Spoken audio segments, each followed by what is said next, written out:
तो what's up buddies, Daniel Day Lewis की upcoming movie enemy, उसका ट्रेलर फाइनली रिलीज हो चुका है। और ये वाली मूवी क्यों इतनी बड़ी होने जा रही है, इसके पीछे वेल काफ़ी ज़्यादा बड़ी रीजंस हैं। इस वाली वीडियो में मैं इसी ट्रेलर के बारे में बात करने जा रहा हूँ, इस मूवी के बारे में बात करने जा रहा हूँ कि हम इसमें क्या क्या देखने को मिल सकता है और क्या डैनियल डे लुइस को 4th ऑस्कर भी मिल सकता है इस वाली मूवी के लिए। इन सब चीज़ों के बारे में हम लोग बात करेंगे।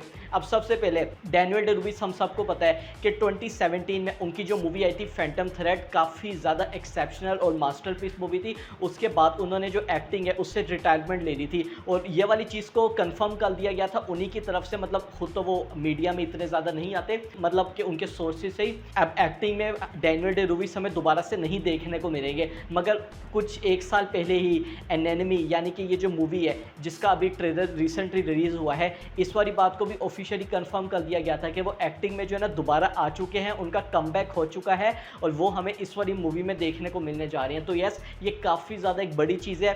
डैनियल डे लुइस, हम सबको पता है कि मतलब कुछ लोगों के नज़रिए में तो अगर वन ऑफ द बेस्ट नहीं तो अभी तक के बेस्ट एक्टर है, क्योंकि 3 मरतबा इनको जो है ना ऑस्कर जो है ना मिल चुका है। और ये वाली जो मूवी है ये इसलिए भी स्पेशल होने जा रही है क्योंकि इस वाली मूवी को डायरेक्ट किया है, डायरेक्टिंग डेब्यू है नन अदर देन हमें जो उनका सन है यानी कि रोलन डे लुइस, उनकी मूवी है। तो आप ये एक तरह से देख सकते हैं कि उन्होंने जो अपना रिटर्न किया है, कमबैक किया है एक्टिंग में अपने सन की वजह से, यानी कि उनका जो डायरेक्टर डेब्यू है उसकी वजह से वो हमें दोबारा से एक्टिंग में देखने को मिल रहे हैं। तो अब हम बात करते हैं इस एनेमी मूवी की।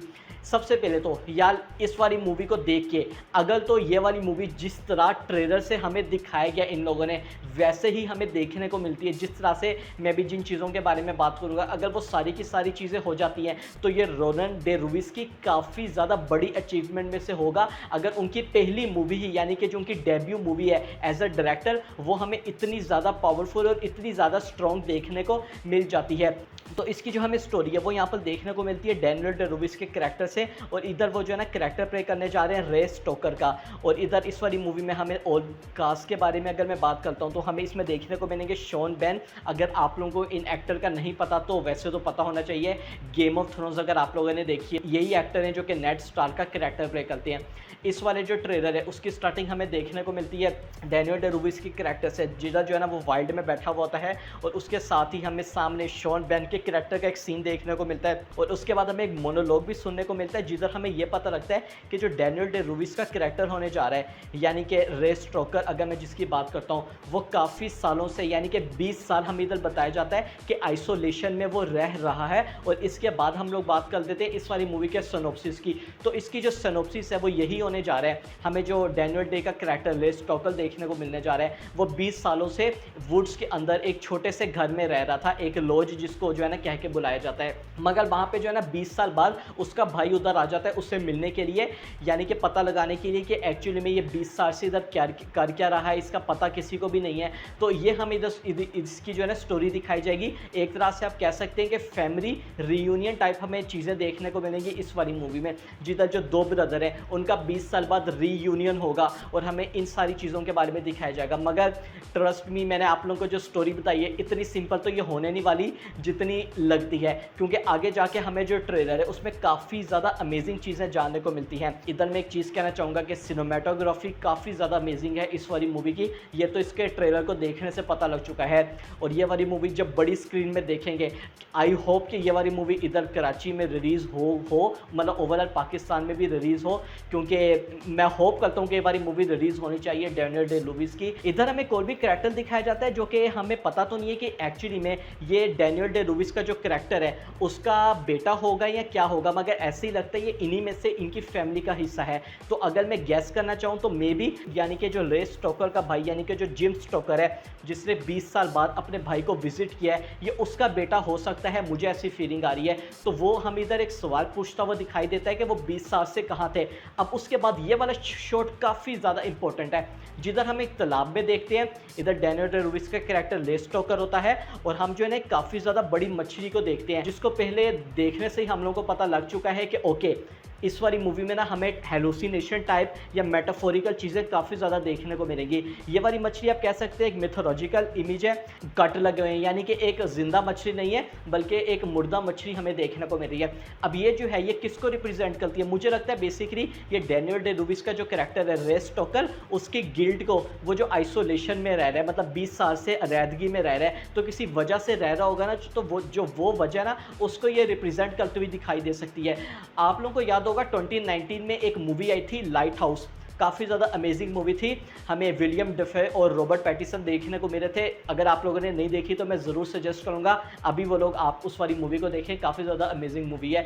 तो काइंड ऑफ आप कह सकते हैं उससे सिमिलर हमें ये वाली मूवी देखने को मिल सकती है, बिल्कुल वैसे नहीं मगर उससे सिमिलर। अगर आप लोगों ने वो मूवी देखी आप लोग समझ गए होंगे कि एक्चुअली में उस मूवी में चल क्या रहा था, हमें जो सारी चीज़ें दिखाई जा रही थी क्या रियल है क्या रियल नहीं है। तो उस किस्म की हमें जो स्टोरी है ना या पूरी जो थीम है वो इस वाली मूवी में भी देखने को मिल सकती है कि जिधर जो हमें हमारा जो मेन कैरेक्टर है डैनियल डे लुइस का रे स्टोकर, उसको ऐसी चीज़ें नज़र आ रही हैं जो कि एक्चुअली में एग्जिस्ट नहीं करती, यानी कि जो मछली हो गई या डिफरेंट ऐसी चीज़ें हो गई। इसके बाद हमें एक तस्वीर भी उधर जानने को मिलती है। हम इस वाली तस्वीर में देखते हैं हमें रे स्टोकर और उसका जो भाई हमें देखने को मिल रहा है जिम स्टोकर, यानी कि ये जो दो भाई हैं इनकी हमें पास्ट की तस्वीर देखने को मिलती है। और इधर हमें यह पता लगता है कि इन दोनों ने आर्मी में सर्व किया हुआ है, जो कि इनके यानी कि पास्ट की तस्वीर है। और इधर से ये वाली चीज़ भी इन लोगों ने हमें कंफर्म कर दी है कि स्टोरी इसकी बेसिकली यही होने जा रही है कि ये जो दो भाई हैं ये यहाँ पर वॉर में गए थे जंग लड़ने के लिए, मगर जो ही अपने घर इन्होंने रिटर्न किया, जो यहाँ पर रे स्टोकर उसको यहाँ पर PTSD हो गया और इस वजह से उसने जो है ना अलैदगी इख्तियार कर रही, आइसोलेशन इख्तियार कर रही।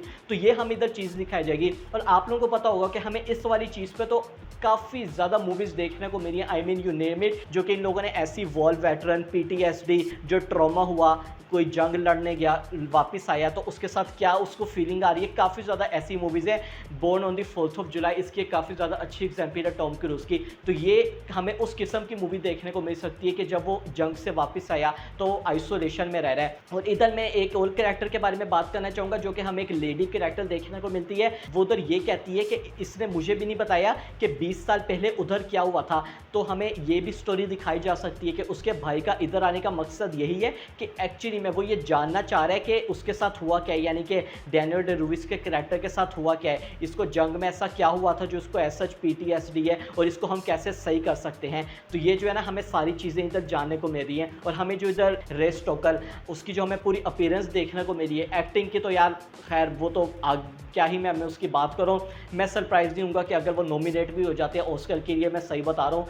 अलग ही उन्होंने यहाँ पर जो है ना एक्टिंग की है इस वाली मूवी में, परफॉर्मेंस जो ड्रिवल की है, तो वो हमें थोड़ा सा ना मतलब आउट ऑफ माइंड कैरेक्टर देखने को मिल रहा है जिसको समझ नहीं आ रही कि एक्चुअली में करना क्या है और एक्चुअली में चल क्या रहा है। इसके अलावा ट्रेलर में हमें और भी काफ़ी ज़्यादा सीन देखने को मिलते हैं जिधर हम इन दोनों को देखते हैं कि बर्फबारी हो रही होती है, ये दोनों घर के अंदर आ रहे होते हैं, हमें इन दोनों की फाइटिंग सीन भी देखने को मिलती है, ये दोनों इधर डांस भी कर रहे होते हैं। तो ये हमें जो सारी चीज़ें हैं वो इस वाली मूवी में देखने को मिलती हैं। और इसी के साथ जो ये वाला ट्रेलर है ये इधर एंड हो जाता है। नौ जैसा कि मैंने बोला अगर तो ट्रेलर में इन लोगों ने जो कुछ दिखाया है काफ़ी ज़्यादा प्रोमिसिंग लग रहा है, वही हमें मूवी में भी सारी चीज़ें ऑफकोर्स जो कि देखने को मिलेंगी। तो यहाँ पर ये जो रोनेट डे लुइस है उनके लिए काफ़ी ज़्यादा ये बड़ी चीज़ जो है ना होगी कि उनकी पहली मूवी ही हमें ऐसी देखने को मिल रही है। अब इधर एक मेरी पर्सनल अपनी थ्योरी है, हो सकता है आप लोग इस वाली चीज़ से एग्री करें या हो सकता है नहीं भी करें। मैं इधर एक टाइम फ्रेम दे रहा हूँ, आप इस पर क्लिक कर सकते हैं अगर तो आप लोगों को ये वाली थ्योरी नहीं सुननी। होप सो आप लोगों ने अभी तक जो है ना क्लिक कर लिया होगा। हमें यहाँ पर ये जो पूरा एंगल दिखा रही है ना कि कैसे रे स्टोकर वो कैसे एक जो है ना 20 साल से अबैंडन्ड एक जगह पर रह रहा है, उसको कुछ भी समझ नहीं आ रही कि एक्चुअली में हो क्या रहा है। उसका भाई उससे मिलने आ गया है जो कि जिसके भाई का जो नाम जिम स्टोकर है और इन दोनों की हमें कन्फ्रंटेशन देखने को मिल रही है। मुझे ऐसा लग रहा है एक्चुअली में मूवी के एंडिंग में हमें ये देखने को मिल सकता है कि उसका जो भाई है वो एग्जिस्ट करता ही नहीं था, मतलब कहने का मतलब उसका भाई तो है मगर उससे मिलने कभी आया ही नहीं था। ये जो हमें सारी चीज़ें दिखाई जा रही हैं ये जो है ना एक तरह से आप कह सकते हैं कि उसकी ना हेलुसिनेशन या उसकी इल्यूजन्स है, क्योंकि हमें पता है कि उसको PTSD हुआ है, उसके साथ काफ़ी ज़्यादा ऐसी मेंटल इलनेस और मेंटल प्रॉब्लम्स चल रही हैं। तो ये हमें एक जो है ना अगर एंगल ये लोग दिखा सकते हैं। आई डोंट नो कि ये वाली चीज़ सच होती है नहीं होती। और मैं उस सीन के बारे में बात करता हूँ कि मुझे क्यों लग रहा है कि ये वाली चीज़ हो सकती है। पहला इन लोगों ने आई थिंक ट्रेलर में ना जो कुछ रिवील कर दिया ना, इतना अब एक्सपीरियंस हो चुका है मूवीज़ को देख के। काफ़ी ज़्यादा हमने ऐसी मूवीज़ देखी हैं, फाइट क्लब जिसकी काफ़ी ज़्यादा अच्छी एग्जाम्पल है, तो उसमें काइंड ऑफ हमें सिमिलर ऐसी ही चीज़ देखने को मिली थी। तो आई डोंट नो कि ऐसा होगा या नहीं होगा, मगर मुझे ऐसा पर्सनली मेरी फीलिंग कह रही है कि अगर ये वाली चीज़ हो सकती है, और अगर तो हो जाती है तो काफ़ी ज़्यादा अमेजिंग चीज़ होगी कि हमें जब एंड में ये पता लगे कि उसका जो भाई है एग्जिस्ट उधर करता ही नहीं था, वो अपने आप से ही इस पूरे जो दौरान है इस बातें कर रहा था। क्योंकि एक तरह से ऐसा भी हो सकता है, हमें ये वाली चीज़ दिखाई जाए कि उसका जो भाई है उसकी डेथ हो गई थी, और इस गम से जो है ना, एक तो वो पीटीएसडी हुआ हुआ है, और उसको जब ये पता लगे कि उसके ब्रदर की डेथ हो चुकी है, तो उस गम से जो है ना, यहाँ पर वो एक तरह से हेलुसिनेशन उस वाली चीज़ में आ गया हो कि वो बिलीव करना चाह रहा हो कि सामने जो है ना मेरा ब्रदर है और वो उससे बात कर रहा है, मगर एंड में हमें पता लगे कि एक्चुअली में उसका भाई यहाँ पर कभी था ही नहीं। या ऐसा भी हो सकता है, जो तीसरी चीज़ है, हमें मूवी के एंड में ये ना बताया जाए कि उसका भाई एक्चुअली में एग्जिस्ट नहीं करता था। मूवी के एंड में हमें यही देखने को मिले कि एक्चुअली में उसका भाई वहाँ पर आया था। मूवी जो है ना एक तरह से ओपन क्वेश्चन पर एंड हो जाए, मतलब जो फैंस है वो यहाँ पर डिस्कशन करने लग जाए कि एक्चुअली में वो एग्जिस्ट करता भी था या नहीं करता था। तो ये सारी थ्योरीज है जो कि मैंने आप लोगों को बता दी। मैं तो यार काफ़ी देर से वेट कर रहा हूँ इस वाली मूवी का। तो अगर, क्योंकि यार सबसे जो मेन चीज़ है, डैनियल डे लुइस की मूवी सिनेमा में जाके पहली मूवी होगी जो कि मैं इनके सिनेमा में जाके देखूंगा। होप सो अगर तो ये वाली मूवी मेरी सिटी में रिलीज़ होती है। ओवरऑल वीडियो में ये था। अगर आप लोगों को वीडियो अच्छी लगी लाइक कर दीजिएगा, सब्सक्राइब करना मत भूलिएगा। Will see you guys in my next video.